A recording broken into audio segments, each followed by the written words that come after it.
Okay guys, we're going to remove a 2023 Fiat 500. Tools you will need today is a plastic spudger and a Torque 25 screwdriver and a towel, just so you don't scratch things. We're going to place the towel over there. Now ours is loose for video purposes. Now the first part we're going to remove is this part here. Ours is loose for video purposes, but we're going to get our plastic spudger between it and the dash and pry it off gently. And then we can just leave it sit there and that will expose 2 screws.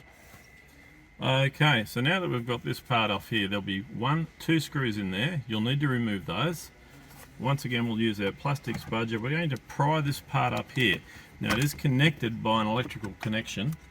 This guy here, we've removed ours, but you'll need to press the middle pin and pull it towards the front of the car. Then we can put that whole piece aside. Okay, so there are 1, 2, 3, 4 screws in this part here. Now that we're down to that level, once you've removed those, this will unclip. So it comes off straight off like this, and you can put that to the side for the time being. Once you've got that off, there are 1, 2, 3, 4 screws holding the screen in. Okay, so now that we've got all the screws out, it will come out. Our plugs are unplugged for video purposes, but you'll need to remove all these guys.